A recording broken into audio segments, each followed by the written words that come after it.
సినిమాకి తన రేంజ్ ను పెంచుకుంటూ మాస్ రచ్చ చేస్తున్న కోలీవుడ్ టాప్ హీరో దళపతి విజయ్ నటించిన latest movie greatest of all time recent గా రిలీజ్ అయ్యి మిక్స్డ్ రెస్పాన్స్ ను ఓవరాల్ గా సొంతం చేసుకోగా కొన్ని చోట్ల పాజిటివ్ రెస్పాన్స్ ను కూడా దక్కించుకుంది. కానీ తెలుగు రాష్ట్రాలలో మిక్స్డ్ టాక్ ఇంపాక్ట్ కలెక్షన్లపై క్లియర్ గా పడింది. ఇప్పుడు దాంతో కలెక్షన్ల పరంగా ఏమాత్రం జోరును చూపించలేకపోతున్న ఈ సినిమా భారీ నష్టాలను సొంతం చేసుకోవడం ఖాయంగా కనిపిస్తూ ఉంది. 4 రోజుల ఎక్స్టెండెడ్ వీకెండ్ లో కేవలం 10 కోట్ల రేంజ్ లోనే కలెక్షన్లను సాధించిన ఈ సినిమా తెలుగు రాష్ట్రాలలో 21 కోట్ల దాకా వాల్యూ బిజినెస్ ను సొంతం చేసుకోగా రికవరీ చాలా తక్కువగా ఉంది. ఇప్పుడు 4 రోజుల్లో ప్రపంచవ్యాప్తంగా అంచనాలకు మించి 280 కోట్లకు పైగా గ్రాస్ ను వసూలు చేసిన ఈ సినిమా తెలుగు రాష్ట్రాలలో అలాగే కేరళలో మాత్రం బిజినెస్ కు ఏమాత్రం న్యాయం చేయని విధంగా వసూలను సాధించింది.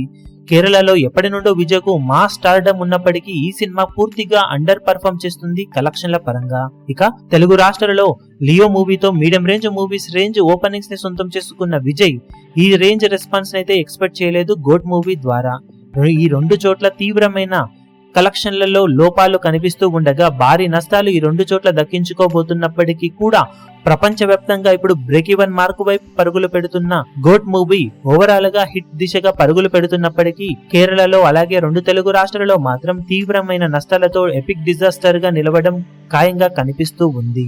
ఈ వీడియో మీకు నచ్చినట్లయితే లైక్ చేయండి, షేర్ చేయండి, ఛానల్ ను సబ్స్క్రైబ్ చేయడం మాత్రం మరవకండి. ఏ చిన్న అప్డేట్ ను మిస్ అవ్వకూడదు అనుకుంటే బెల్ ఐకాన్ ను ప్రెస్ చేయండి.